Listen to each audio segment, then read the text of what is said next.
Hola, hola. Bueno, en primer lugar, sí que me gustaría dar gracias a la organización del CINEIC por haberme invitado a dar esta ponencia invitada, seminario. Cuando me lo plantearon, habla del método científico en innovación educativa, no tenía muy claro qué se esperaba que dijera. Vamos, supone que todos realizamos experimentos de innovación educativa, todos utilizamos cierto método. No sé cuántos de los aquí presentes tienen experiencia, aparte de realizar proyectos de innovación educativa, que probablemente tengáis incluso más experiencia que yo, en luego estructurarlo para crear una publicación en la que cuando se envía esa publicación nos la destrozan porque el método no es válido para el revisor 1, el revisor 2 dice que las escalas de medida que son absurdas y no sirven. Bueno, voy a tratar de aclarar un poco esos conceptos. No me voy a meter, eso lo quiero dejar claro desde el principio, en análisis estadísticos, porque para eso hay múltiples libros que os pueden explicar mucho mejor que yo en qué consiste cada uno de las diferentes técnicas de análisis. Y además, cada técnica suele ser muy específica a cada investigación concreta. Aunque no sean muy narcisista, bueno, pero para que me conozcáis un poco, porque muchos probablemente ni sepáis quién soy, yo soy profesor ayudante doctor aquí en la Universidad Politécnica, en la Escuela de Telecomunicaciones, dentro de un departamento un poco raro para lo que es una escuela tan técnica, que es el de Ingeniería, Organización, Administración de Empresas y Estadística. También tenemos un grupo de innovación educativa, que es de tecnologías de la información aplicadas a la gestión empresarial y a la educación, y más que por mi labor docente, tengo una gran vertiente investigadora. Entonces, pues aparte de haber publicado muchos artículos, también soy revisor de gran parte de las revistas, digamos, importantes en temas de educación, sobre todo de educación y tecnología. Con lo cual, como os podéis suponer, pues uno ve cosas muy buenas, pero también grandes despropósitos. Entonces, la idea es que, tras terminar la sesión de hoy, sepamos estructurar un poco mejor nuestras investigaciones, nuestros experimentos de innovación educativa a la hora de realizar un material, digamos, publicable. Os dejo aquí una referencia a esta presentación, se la pasaré al comité organizador y ahí yo también la tendré subida en mi página web y en ResearchGate. Estas son unas referencias que yo considero fundamentales. La primera, un poco como estructurar un paper, crear un buen abstract, qué hilo conductor hay que seguir, porque cualquier revisor, cuando uno hace un experimento científico cualquiera, le gusta leer una buena historia. Estos dos, digamos, son las principales biblias para realizar análisis, tanto univariante como multivariante. De hecho, el primero de ellos, el field, es muy aplicado.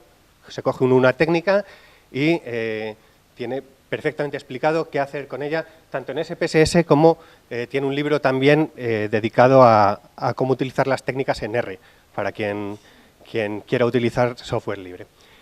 Y el de más abajo, digamos que es el libro que sirve un poco de hilo conductor a esta presentación. Una cosa muy importante y que creo que todos tenemos que tener presente es que la innovación educativa, a la hora de realizar investigación de verdad, se compone de teoría y práctica. Normalmente tiramos mucho de la práctica y lo que sabemos es, pues voy a hacer esto, voy a hacer este experimento con mis alumnos, porque además sé que funciona. Y lo hace uno y funciona. Pero luego quiere mostrar los resultados a los demás y en un congreso es genial porque da ideas a otros, recibes un feedback, pero a la hora de enviarlo a una revista te van a decir, vale, muy bien, funciona, pero ¿qué hay detrás de esto? ¿Cuál es la teoría que lo soporta? ¿Te lo estás inventando? ¿Es solo porque crees que funciona? Entonces, esa vertiente entre teoría y la práctica sí que la vamos a ver a lo largo de diferentes transparencias. En realidad tengo un montón de transparencias. Si veis que paso muy rápido por algunas, porque probablemente o no sea de tanto interés o porque ya lo sepáis. No me voy a centrar mucho a lo mejor en temas de cómo crear un cuestionario, etcétera, pero lo que sí hay que tener presente es esta diferencia entre la teoría y la práctica, porque además cuando hacemos experiencias de innovación educativa, normalmente las hacemos para nosotros mismos, nos las guisamos, nos las comemos. Eso en realidad nos puede servir muy bien, pero podemos generalizarlo, podemos decir que hemos hecho algo que otros pueden utilizar. Ahí es donde entra el soporte teórico y la validez de nuestro experimento, que es algo en lo que nos vamos a centrar mucho.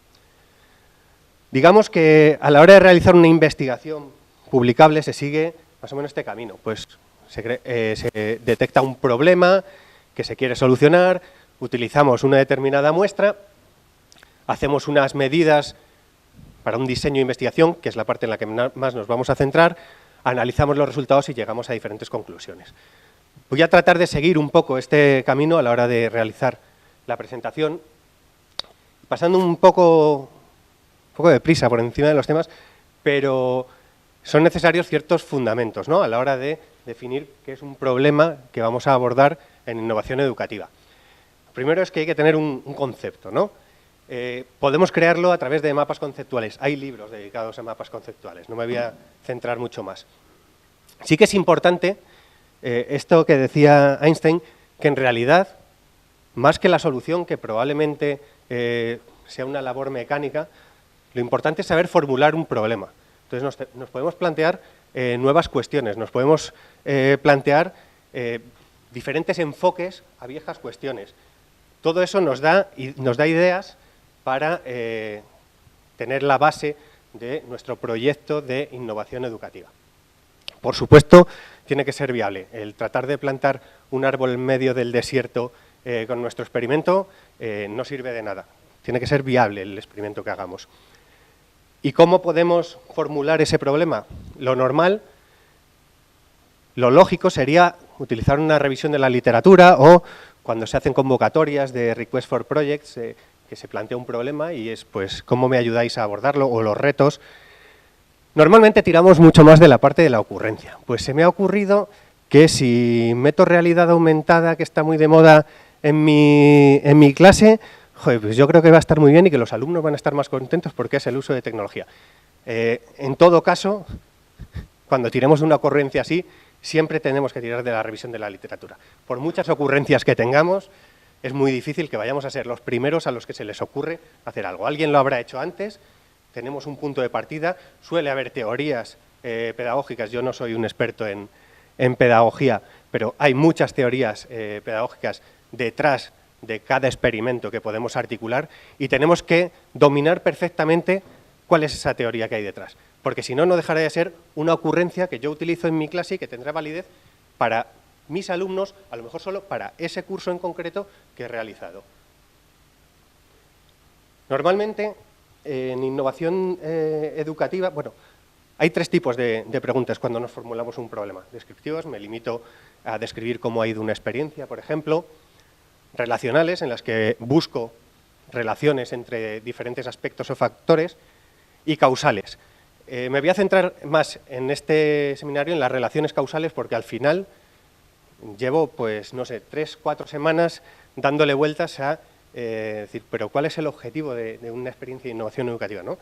Yo creo que el objetivo fundamental es mejorar algún aspecto del proceso de aprendizaje y lo que buscamos es algo, un experimento, una nueva tecnología que cause una transformación a mejor. Entonces, sí que estamos buscando siempre esa relación causa-efecto, con lo cual hay muchas técnicas y muchos métodos científicos centrados simplemente en el estudio de relaciones, pero creo que es más interesante, para poder dar validez a nuestras experiencias, centrarnos en las relaciones causales. Tipos de investigación, bueno, esto lo sabemos, normalmente tenemos las transversales, hacemos un estudio, un experimento en un momento concreto, tenemos por otra parte las longitudinales, que pueden ser o medidas repetidas, es mucho más método científico, digamos, puro y duro que lo que nos ocupa, porque en innovación educativa el método científico en realidad es método científico aplicado a investigación social. Al final, casi siempre estamos estudiando al profesor, estamos estudiando al alumno, al grupo de alumnos. Entonces, nos vamos a centrar más en cómo realizar una una investigación transversal, aunque hablaremos algo de las longitudinales, pero más de medidas repetidas que de series temporales, que son muy interesantes también cuando uno realiza un determinado experimento y, sobre todo, cuando puede seguir a los mismos participantes a lo largo de los años, cuando uno se da cuenta verdaderamente de la tendencia que tiene su investigación en cuanto al efecto que provoca la experiencia que plantea. Perdón. Voy a pasar rápido. Todos sabemos lo que es una variable. Ahí podemos medir pues, la altura del salto, la inclinación del ángulo, la distancia de la canasta. En un alumno podemos medir prácticamente lo que queramos, pero en realidad una variable simplemente es una entidad que puede tomar diferentes valores. Es decir, podemos hablar de un valor de satisfacción alto, medio, bajo. Podemos hablar de una nota final del alumno. Podemos hablar de si ha desarrollado o qué grado de desarrollo de una competencia tiene el alumno. Siempre que podamos darle un valor, si no, no nos sirve para la investigación. Variables y atributos, pues un coche puede tener múltiples variables y los atributos son los valores que puede tener una variable, nada más. Dependientes e independientes. Esto parece que lo tenemos controlado, pero a veces no tanto. Tenemos que tener en cuenta que la variable dependiente es la que podemos manipular siempre en un experimento. Y lo que vamos a observar, el resultado, la independiente no es manipulable. Y algo importante también es lo que se sitúa en medio, y es que cuando declaramos una variable, tiene que ser una declaración exhaustiva, tenemos que cubrir todos los aspectos. Si hacemos una encuesta no podemos dejar que el alumno que rellene la encuesta, las opciones que le dejamos, pues no cubran. Tiene que haber siempre una cobertura exhaustiva y además tiene que ser exclusiva, que no dude entre dos valores diferentes de una respuesta. Temas de hipótesis creo que lo tenemos también más o menos dominado. Una vez que hemos formulado la pregunta, formulamos la hipótesis. El tema de la hipótesis nula, que es la que buscamos rechazar siempre para formular la alternativa. Siempre debemos plantear que sean excluyentes y comprobables.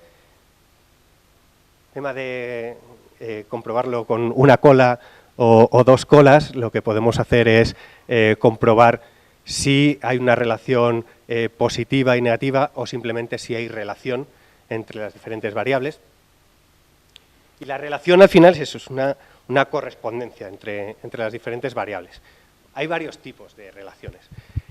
Podemos hablar de correlaciones, que como veremos más adelante, ahora en breve, no es lo mismo que causalidad. Correlación, por ejemplo, si tenemos alumnos con grandes aptitudes matemáticas, normalmente también tienen grandes aptitudes musicales. ¿Podemos decir que una cosa causa la otra? No, simplemente están relacionadas. Hay que distinguir, ahí no hay una causalidad, sino una correlación. También podemos tener relaciones causales, que es lo que buscamos demostrar normalmente en nuestros experimentos. Hay relaciones asimétricas que son un poco más extrañas, que puede ser pues cuando una variable es muy baja o muy alta, la variable independiente es alta o baja, la variable independiente es alta, pero sin embargo con valores medios es baja, hace unas curvas extrañas. No es muy normal, pero tenemos que saber que eso existe porque también hay métodos que nos permiten estudiarlo. Y por supuesto puede que no haya ninguna relación. Además, las relaciones pueden ser o positivas o negativas, puede ser a mayor volumen de una variable, a mayor cantidad de una variable, mayor magnitud, menor de otra, o que las dos estén correlacionadas positivamente, entonces a mayor magnitud de una, mayor magnitud de otra. Como les decía, correlación y causalidad no son lo mismo, eso nos tiene que quedar muy claro. Yo estoy bastante harto de revisar artículos donde dicen, bueno, pues como hay una correlación significativa de 0,65, yo al final lo que digo es que este experimento que he hecho, esta innovación, causa un mayor rendimiento académico de los alumnos. Bueno, eso habrá que verlo, habrá que ver si la relación es causal, pero si solo tienes el coeficiente de correlación, tú sabes que hay una relación, no una causalidad entre ellas. Dos ejemplos muy rápidos.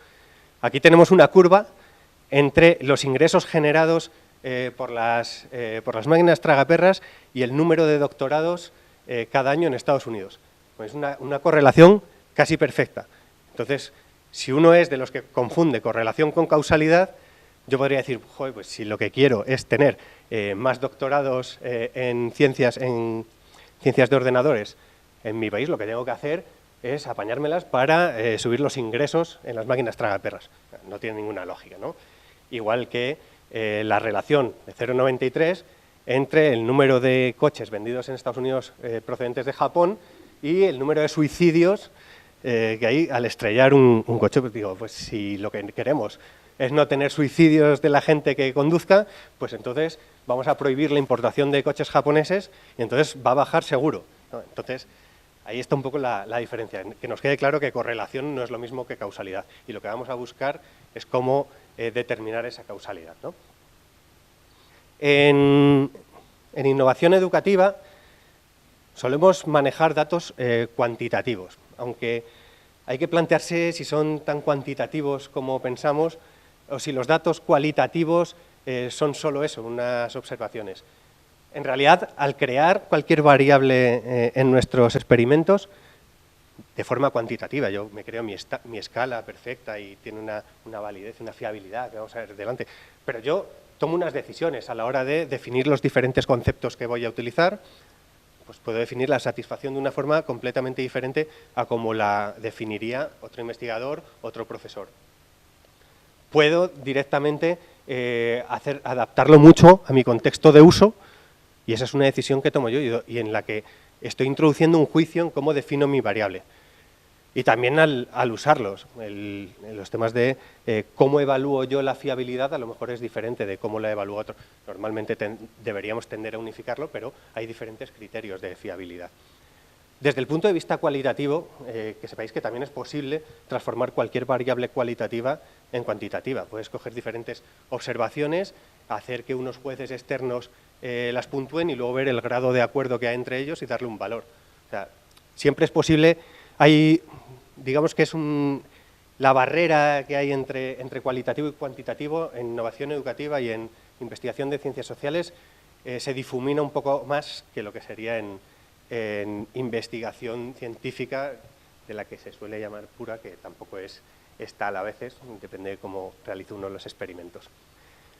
Unidad de análisis, esto ya lo sabemos, no me voy a centrar, podemos analizar individuos, grupos, etcétera. Diferentes componentes de un estudio, como vamos a ir viendo los diferentes aspectos, pues no me voy a centrar. Esto lo deberíamos saber todos, desde el principio, pues diferencia entre la deducción, ir de la teoría a la confirmación de nuestras hipótesis o la inducción. Normalmente lo que vamos a hacer en experiencias de innovación educativa, como os decía, tienen que estar sólidamente fundamentadas en la teoría y vamos a realizar procesos deductivos. En esta sí que me voy a centrar un poquito más. La validez, esto que a los revisores les gusta tanto cuando analizan nuestro estudio, ¿no? Pues por una parte está la teoría, está lo que creemos, está lo que hemos leído, y es que hay algo que causa un efecto que probablemente sea pues, una mayor satisfacción del profesorado, mayor productividad, mayor rendimiento académico de los alumnos, menor tiempo de preparación de materiales, lo que sea. Pero tenemos que partir de la teoría antes de plantearnos operacionalizar nada. Luego, cuando hacemos nuestro experimento, tenemos que medirlo. Y para eso nos vamos a la práctica, nuestras observaciones, cogemos la causa, la operacionalizamos de alguna forma en lo que podemos llamar programa, tratamiento, qué es lo que vamos a hacer. ¿Para qué? Para que las observaciones que recojamos de los efectos, poder analizar si esta relación existe y si es causal o no. Esto es muy importante. Vamos a ver diferentes tipos de validez. Si no estáis seguros de que vuestro estudio es válido, siempre hablad de, en este estudio hago tal, en este estudio sucede esto. O sea, el tema de la generalización, que es un tema de validez externa, es lo que nos va a poder dar el decir, pues aparte en este estudio, yo por determinadas razones, determinados motivos, puedo pensar que mis resultados son generalizables a otro tipo de población, o a toda la población. Pero acostumbrémonos siempre a pensar en que los resultados que estamos teniendo son propios de nuestro estudio. Diferentes tipos de validez. Podemos validar, bueno, van en orden de importancia y sin embargo los vamos a recorrer de arriba abajo. Primero podemos validar las conclusiones que realicemos. Cuando decimos hay una relación entre las variables una vez que he realizado determinado experimento, determinado programa o tratamiento, es la nomenclatura habitual. Con la validez interna lo que medimos, lo que validamos es si esa relación efectivamente es causal o no. La validez del constructo lo que nos sirve es para saber si hemos operacionalizado bien los diferentes aspectos que queremos medir en nuestro experimento, y luego la validez externa es lo que nos dirá si es generalizable o no nuestro experimento a otros ámbitos. Digamos que la validez de las conclusiones, que la validez interna ocuparía esta parte más teórica, la validez externa, la validez de constructo estaría en esta correspondencia entre lo que es el concepto de verdad y cómo lo operacionalizamos, y tanto la validez interna como la de las conclusiones estarían aquí. La validez de conclusiones más por esta parte y ocupando todo la validez interna. Por supuesto, siempre tenemos que evaluar nuestros resultados, esto no es tan importante. Sí es importante que esto debe ser un ciclo completo que se realimente. Partimos del problema, estudiamos con nuestra revisión de la literatura diferentes alternativas, implicaciones de lo que vamos a hacer, y luego nos hacemos las preguntas de investigación, las hipótesis que vamos a contrastar, y pasamos a hacer el diseño de la investigación junto al análisis, y los resultados nos tienen que servir a su vez para tomar decisiones que realimenten el ciclo, porque hacer simplemente un experimento de innovación educativa que se va a quedar en eso, en algo aislado, pues digamos que no sirve para mucho. Se supone que esto lo estamos haciendo para poder generalizar e ir avanzando e introduciendo nuevas metodologías, nuevas tecnologías, etcétera, que mejoren los procesos de aprendizaje. Si lo utilizo una vez y lo dejo ahí, pues se quedará en eso, en una mínima experiencia aislada. Entrando un poco más en faena, en las manos en la masa, nos vamos a meter ya con los temas de validez. La validez, lo que nos dice la validez externa es cuán generalizables son nuestros resultados. Tiene mucho que ver con la muestra que utilizamos. Por ejemplo, bueno, supongo que muchos de vosotros habréis visto Sospechosos Habituales. Pues hombre, si esto es me puede servir como una muestra de la población neoyorquina, probablemente no, de la población de criminales en Nueva York, pues ya iríamos un poco más cerca, ¿no? Eso es importante porque cuando modelamos nuestra muestra tenemos que procurar identificarla de tal forma que podamos extrapolarla, generalizarla a cuantos más niveles mejor. Normalmente esto es muy difícil, sobre todo si queremos hacer experimentos con validez universal, externa universal. Muchas veces lo que utilizamos es la similaridad proximal, el decir, bueno, pues voy a modelar una muestra que yo creo que por el lugar puedo generalizar a determinados ámbitos, pues por ejemplo, a lo mejor experiencias universitarias en Madrid son generalizables a otras experiencias universitarias en España, o a lo mejor otras experiencias universitarias en capitales europeas. Hay mayor o menor grado de similaridad proximal, pero debemos ser conscientes cuando elegimos nuestra muestra cuánto podemos generalizarla. Por supuesto, algo muy importante, y yo creo que muy pocos lo hacemos porque además es complicado, el muestreo debería ser siempre aleatorio.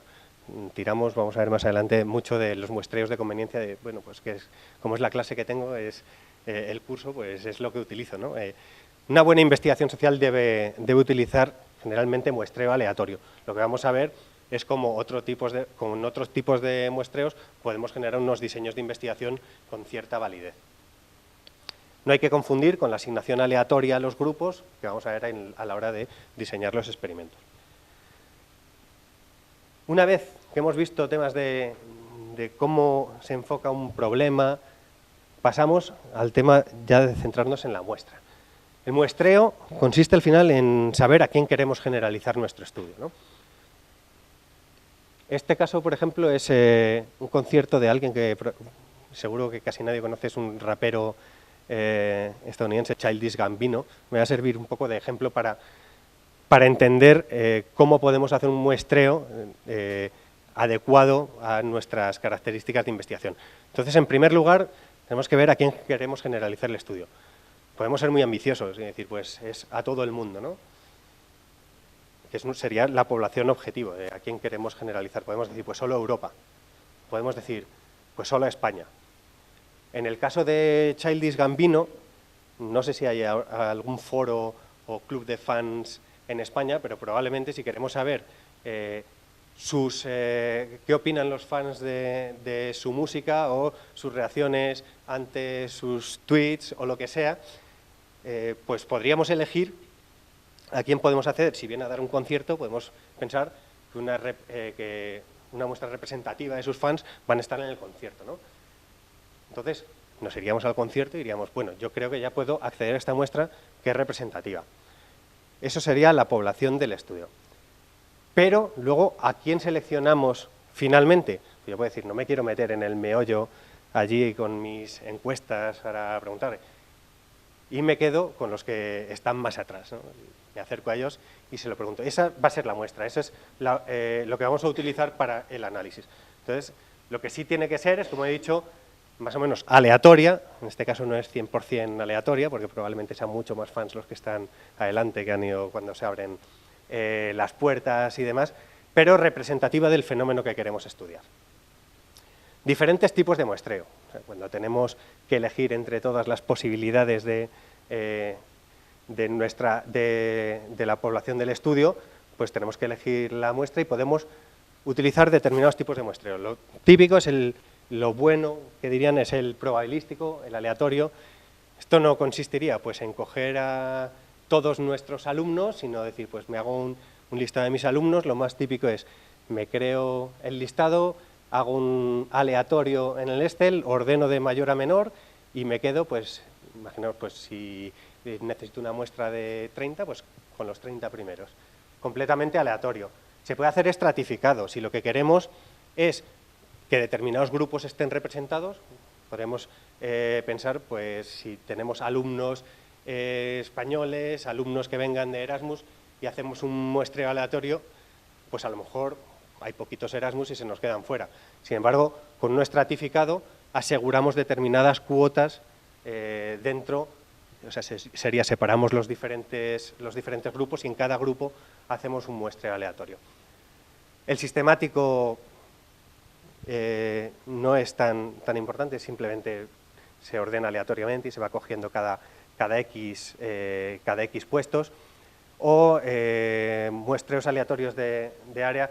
Esto se utiliza mucho, por ejemplo, para encuestas políticas y de censo y demás. No nos interesan tanto. Nos interesa el muestreo no probabilístico, porque es lo que solemos utilizar. Lo primero es importante.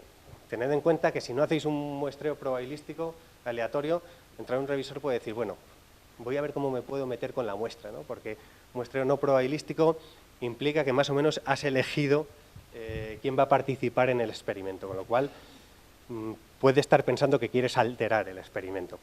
Puede ser accidental, el muestreo conveniencia, que es lo que hemos dicho, pues si es la muestra que tengo disponible, es que no tengo otra, pues es la que voy a utilizar.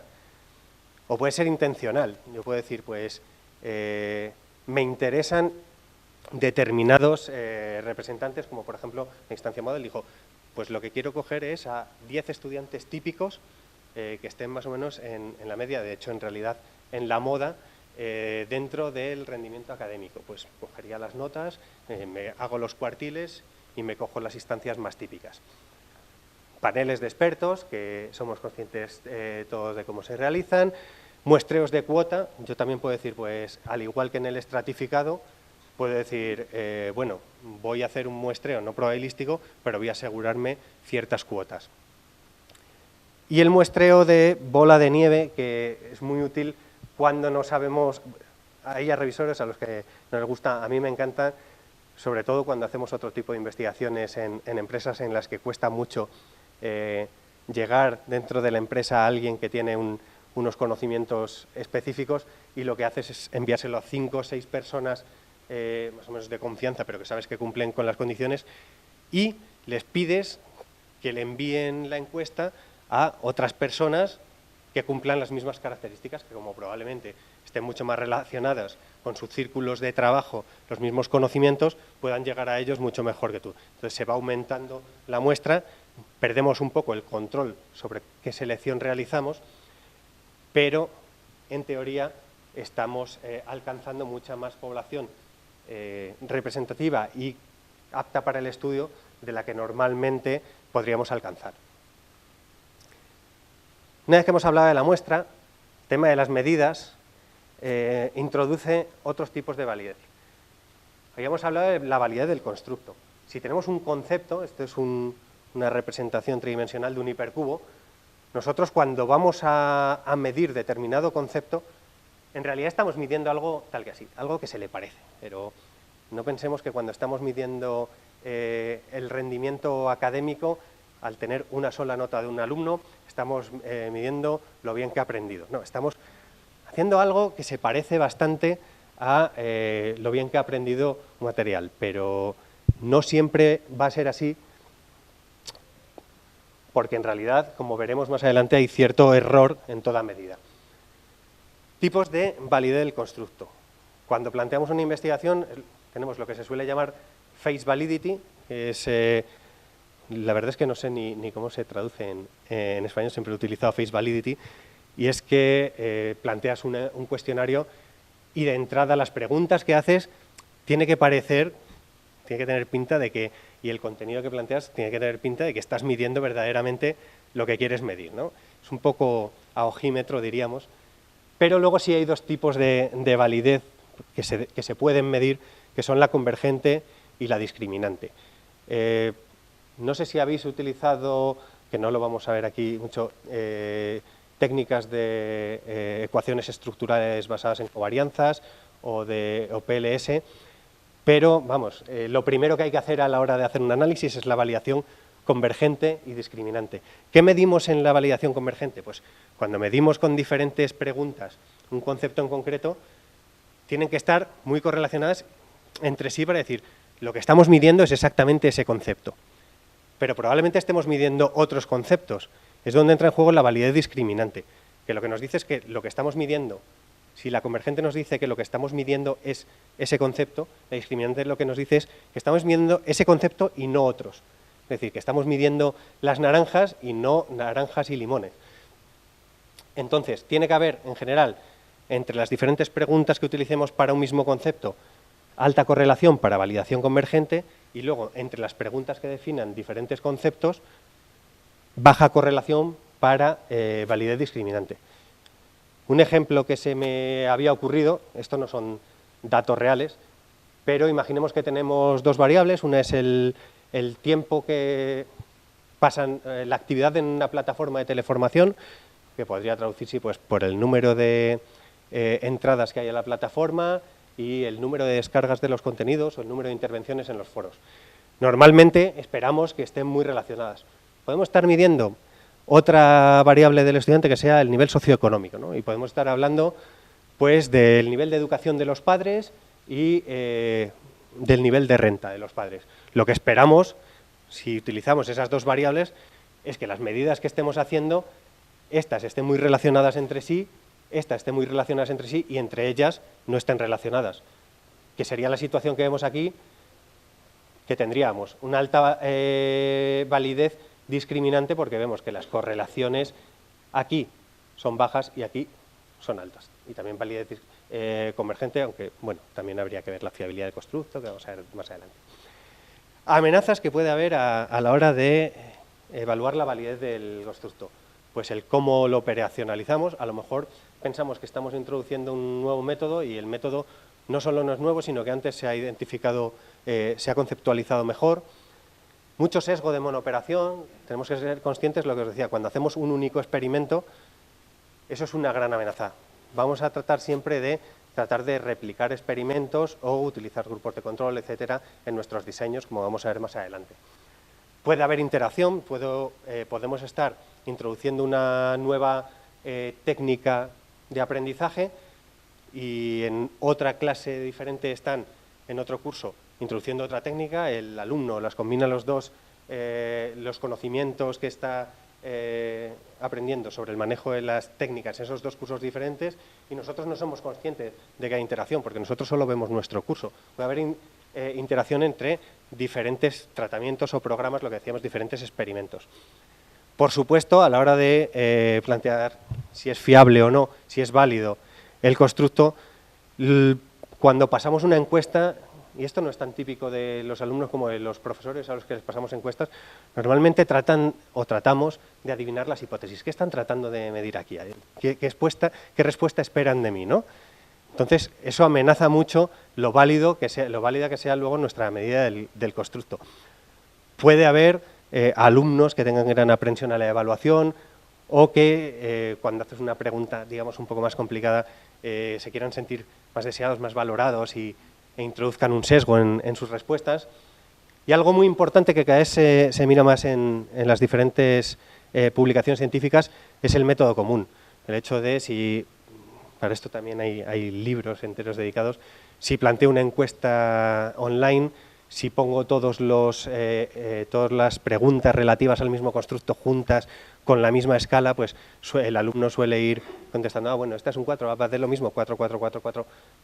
Entonces eso nos introduce mucho sesgo derivado del método. Hay muchas formas de evitar eso, pues hacer bloques diferentes en los que las preguntas sean más o menos aleatorias, pero siempre te asegures que entren de conceptos diferentes, hacer no solo encuestas, por ejemplo, online, sino otras encuestas presenciales, escritas, encuestas telefónicas, para asegurarnos de que el método es diferente. Y, como decía, aparte de la validez del constructo, podemos medir lo fiable que es el instrumento que hemos creado para medir ese constructo. Relacionado con lo que decía al principio de hablar de la validez del constructo, cuando veíamos el hipercubo, normalmente nosotros vamos a observar un valor. Ese valor es medible, es la nota final del alumno. Ese valor es el grado de satisfacción de un alumno con nuestro curso. Pero tenemos que tener siempre en cuenta que siempre hay un error, que ese valor no va a ser el verdadero y que cuando hacemos un test y el alumno saca un 9,5, pues puede que una pregunta directamente no la supiera, y ha dicho, bueno, esta aunque no la respondo al azar, y ya es medio punto más o es el medio punto menos. Entonces, démonos cuenta de que hay una parte de error que sí que podemos estimar, pero que lo que medimos siempre va a tener un error, que nunca va a ser el valor verdadero, son estimaciones.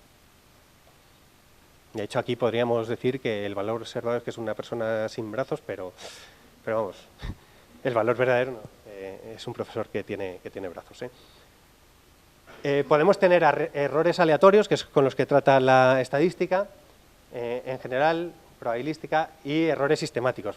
Los sistemáticos son muy buenos, porque los sistemáticos, una vez que sabemos que existe ese error, podemos corregirlo. Si sabemos que la mira de un fusil siempre está desviada un poco en esa diagonal, al final es corregir la mira, podemos hacer ajustes estadísticos para corregir el error y medir algo que sea mucho más parecido. Cuando tenemos un error aleatorio, que es una de los grandes objetivos de la estadística, cuando tenemos un error aleatorio hay que tratar con ello con técnicas estadísticas. Es importante cuando hablamos de que nuestro instrumento de medida es fiable, estamos hablando de que es consistente, pero aún más, de que es reproducible, de que otra persona lo va a poder utilizar y que va a estar midiendo exactamente lo que quiere medir. ¿Cómo podemos evaluar la fiabilidad de nuestro constructo? Pues podemos hacer observaciones que diferentes profesores o diferentes expertos den una valoración y ver el grado de acuerdo entre ellos. Podemos hacer dos pruebas seguidas o dos pruebas espaciadas en el tiempo, no por mucho, para ver si hay grandes cambios en el instrumento de medida o no sobre los mismos participantes. Podemos, esta es mucho más costosa, realizar formularios paralelos. ¿Esto en qué consiste? Yo me genero mis preguntas que me definen mi gran constructo y las divido en dos bloques. Entonces, lo que paso son dos formularios y veo lo bien que está midiendo todo o no el constructo que quería medir. Lo normal para medir la interna, sin irnos mucho más allá, porque además el tiempo empieza a avanzar, es utilizar el alfa de Cronbach. Normalmente, cuando encontráis alfas de Cronbach cercanos a 1, prácticamente de 1, plantearos las cosas, porque eso quiere decir que si estamos utilizando 4 o 5 preguntas para medir algo, probablemente sean más que redundantes. Estemos midiendo 100% lo mismo. Entonces, a lo mejor, en lugar de esas 4, podemos utilizar 2. Valores superiores a 0,7, 0,8 es lo recomendable. Esto, Joseph Herr, el autor de un libro de los que os he puesto al principio, de análisis multivariante, el que decía de no me fiaré nunca de un alfa de Cronbach superior a 0,96, pero digamos que si ya tenéis 0,91, 0,92, 0,80 y muchos, vais por el buen camino. Un poco distinguir entre un instrumento válido y un instrumento fiable, pues todo depende del error. Este sería más o menos válido, pero no es muy fiable porque no nos define claramente el objetivo que queremos pedir. No me quiero centrar mucho. En escalas, supongo que todos sois unos expertos porque habéis tenido que desarrollar muchas. Normalmente, esos son los tipos de escalas. Podéis decir, ¿y las dicotómicas? Bueno, son un caso particular de las nominales. Es verdad, y esto sí que es un consejo, que en la medida de lo posible tendáis hacia las de ratio, que son medidas o relativas o con un número fijo, como por ejemplo el peso y demás. Nosotros, esto es una experiencia propia, tendíamos mucho a hacer en nuestras medidas de segmentación de consumidores y demás en comercio electrónico intervalos de edad. Nos hemos dado cuenta de que para determinados tipos de análisis eso es un desastre, que es mucho mejor preguntar la edad y luego ya si lo que quiero es utilizar intervalos, bueno, ya los puedo crear, ya puedo decir, bueno, todos los que caigan entre 15 y 30 los meto en el mismo bloque. A los alumnos de primero y segundo los meto en uno y a los de tercero y cuarto en otro. Pero a ser posible, preguntemos por valores absolutos. No nos centremos solo en los intervalos porque podemos tener bastantes dificultades a la hora de utilizar determinadas técnicas de análisis. Bueno, cómo crear un cuestionario, esto como va a quedar colgado, pues no me voy a centrar. Aspectos a tener en cuenta, aquí es importante, cuando nos ponemos a hacer preguntas muy complejas, cuando las respuestas son muy largas, probablemente afecte mucho a la validad del constructo. Tenemos siempre que probar que los alumnos entienden o que los profesores entienden lo que les estamos preguntando. El ver quién responde. No es lo mismo enviar, imaginemos que queremos evaluar cómo mejorar la administración de las diferentes universidades públicas y le enviamos al rector o al decano de cada universidad nuestro cuestionario. Nos podemos asegurar de que lo está respondiendo él, de que no se lo ha pasado a su secretaria que dice, oye, pues esto rellénalo y devuélvelo. O sea, tengamos muy en cuenta quién nos está respondiendo realmente el cuestionario. No podemos asegurarlo, pero podemos establecer mecanismos más o menos que nos puedan indicar que lo está respondiendo quien debería responderlo. Tipos de preguntas pues van relacionadas también con las diferentes escalas. Como sabéis, normalmente a lo que tendemos es a las escalas de intervalo que son las Likert. En caso de hacer preguntas filtro, de si respondes sí o no, entonces pasa a la siguiente pregunta, no es recomendable hacer más de 2 niveles de anidamiento y además lo suyo es que normalmente no digamos, pues si has respondido sí en la pregunta 6, pasa a la pregunta 25. Vamos a tratar, en la medida de lo posible, de relacionarlas con flechas para que la gente sepa cuál es el flujo lógico de la encuesta. Diferentes tipos de escala, lo que decía, las más comunes son las escalas de Likert. Es recomendable siempre, cuando vayamos a utilizar una, hacer un pretest. Pues si vamos a enviárselas a todos nuestros alumnos, vamos a coger un grupo pequeño de alumnos y vamos a probar nuestra escala. Porque si no, nos podemos encontrar con que preguntas que en realidad no sirven o que no se entienden, las estamos metiendo en nuestra investigación final. El tema de la dimensionalidad. Esto es muy curioso porque ahí están los rolling. Cuando medimos la satisfacción, vamos a decir, oye, ¿cómo están de satisfechos mis alumnos en un curso? Pues muy satisfechos, poco satisfechos.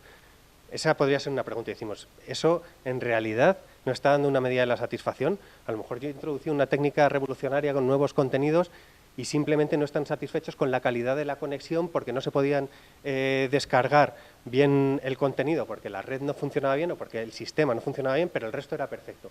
Simplemente como han tenido esa mala experiencia, dicen, pues no estoy satisfecho. No, a lo mejor estoy satisfecho con determinados aspectos. Tenemos que tener en cuenta, y esto va mucho entroncado con la teoría, que al conceptualizar un determinado constructo puede tener muy diferentes aspectos. La satisfacción, aunque hablemos así en general, tiene muchos aspectos. Podemos definir una satisfacción general, sí, pero siempre será menos generalizable porque tendremos mucha menos información detrás que si la desplegamos en diferentes dimensiones. Temas de diseño. Como decía, lo que queremos es ver la relación causa-efecto. Esto es lo que nos va a dar la validez interna de nuestra investigación. Que al final es comprobar si las inferencias causales que hacemos son verdaderas o no. 3 condiciones que tienen que darse, que son de cajón, pero a veces no las tenemos en cuenta. La causa tiene que suceder antes que el efecto. Es decir, tenemos que saber que cuando introducimos una mejora en el proceso educativo, el efecto que vamos a medir se va a producir después. No que estemos midiendo algo que haya sucedido antes. Tiene que haber covariación entre la causa y el efecto, esa relación de que cuando una varía en un sentido, la otra varía en otro. Y no debe haber explicaciones alternativas. Vamos a tratar en la medida de lo posible de limitar esas explicaciones alternativas. Una forma de hacerlo, y no estamos muy acostumbrados a hacerlo normalmente en innovación educativa, es, pues voy a introducir una mejora en mi clase y la voy a aplicar a todo el mundo.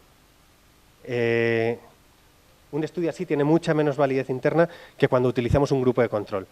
Un grupo al que no aplicamos esa mejora. También es verdad que es complicado hacer en la universidad, te tienen que dejar el ofrecer las 2 variantes, por ejemplo, de un curso, pero debemos procurar siempre, para mayor validez, utilizar grupos de control. Diferentes amenazas que puede haber. Tenemos la amenaza de que suceda algo en medio del curso, un evento en concreto, que altere el resultado final y no seamos conscientes de ello. O simplemente el proceso de maduración de los alumnos a lo largo de un curso, que vayan cambiando y le estemos atribuyendo un efecto a ese cambio del alumno, que es natural, relacionado con el experimento que hemos hecho. El testeo, una amenaza que tiene es, yo cuando planto una encuesta a un alumno a principio de curso y sabe que le estoy midiendo algo, ya se va a esforzar más por cubrir determinados aspectos. De cara al final, al resultado que tenga, también me puede introducir determinado error que puede hacerme ver un efecto cuando no lo hay.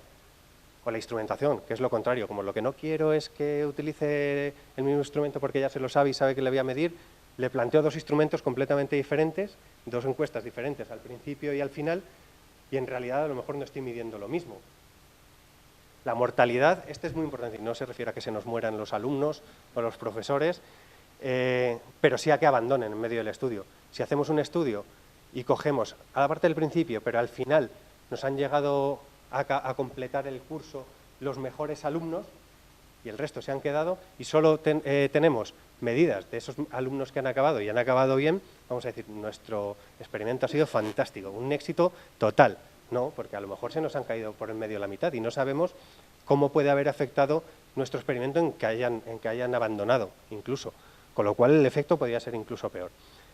Y luego la regresión a la media es un fenómeno estadístico que, por puro azar, pues puedo coger cuando hago una prueba inicial a los de la cola, digamos, porque lo han hecho un poco mejor o peor, ya sabemos que hay cierto error, y al hacer la prueba al final, como no pueden ir a peor porque ya son los de la cola, van a tender hacia la media, entonces vamos a decir, sí, hay una mejora tremenda, claro, porque cuando lo hemos cogido al principio, pues había cierto error que no hemos considerado.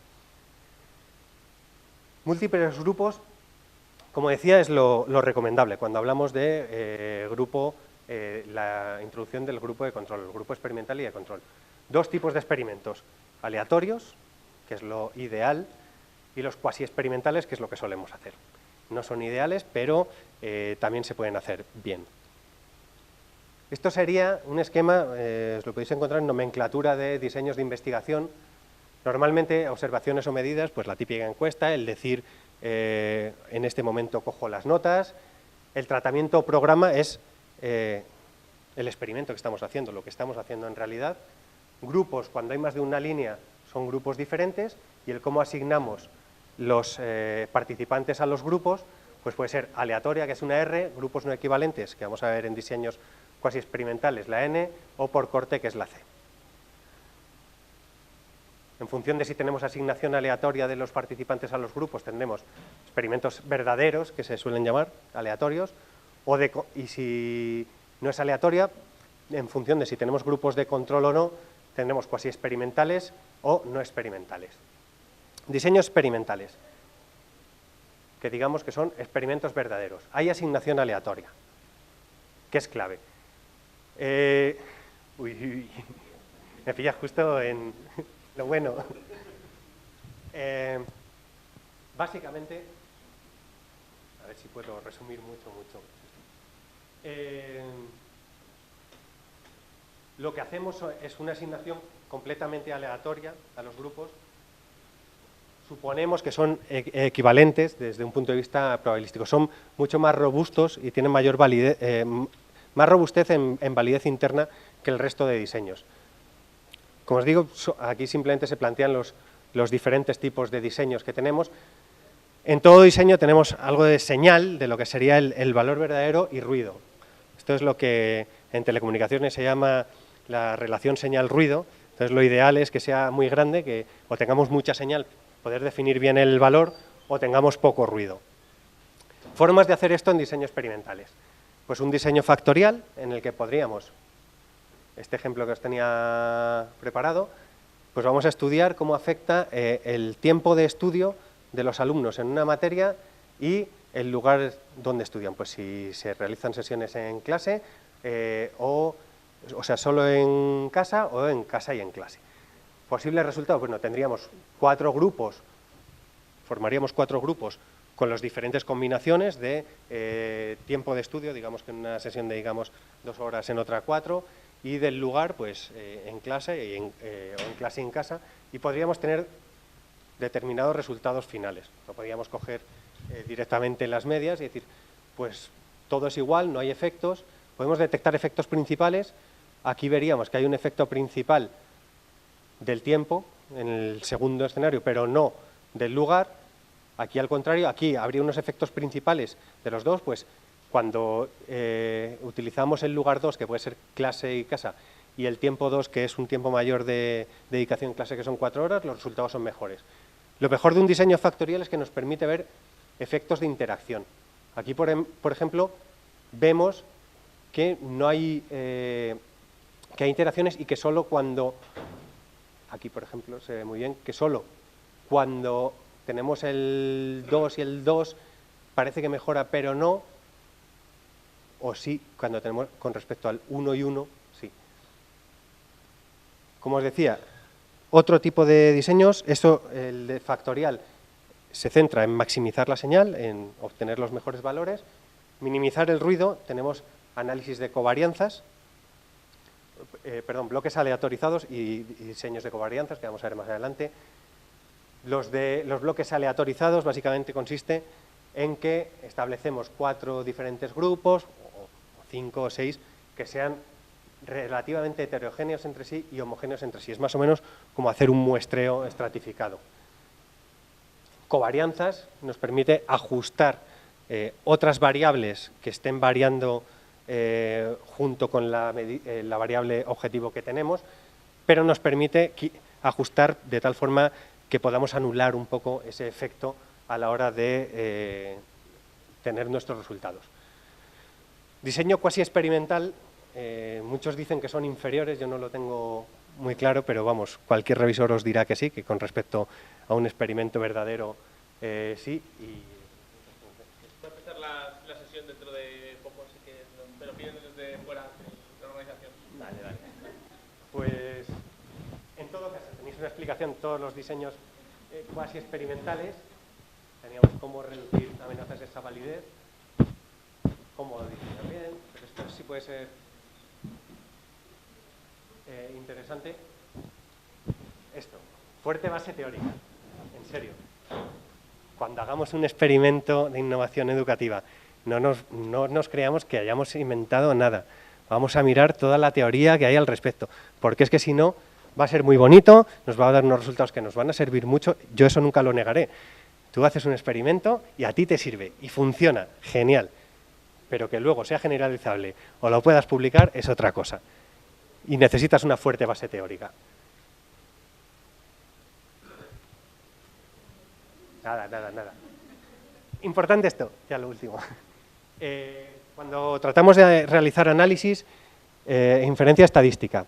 Esto es muy complicado, porque lo primero que yo tenía dudas es explicaros las diferentes técnicas de análisis o no, pero como dependen, había dicho tanto del concepto, pues podría tratar de deciros, no, estos son recetas que funcionan así y hacemos somos unos castellers fantásticos, pero terminaríamos así en nuestros artículos. O sea que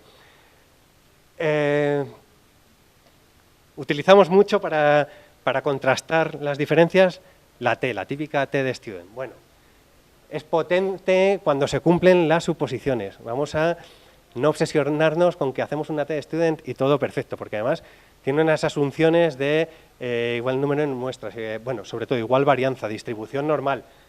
Tenemos otro tipo de medidas no paramétricas, que no tienen en cuenta esa distribución de la muestra. Estos son diferentes pruebas que podemos hacer para esa diferencia entre dos grupos.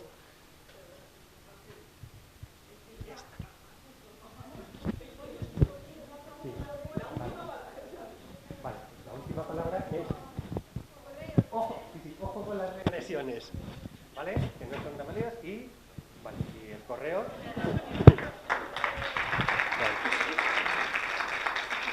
A ver si os puedo poner, vale, sí.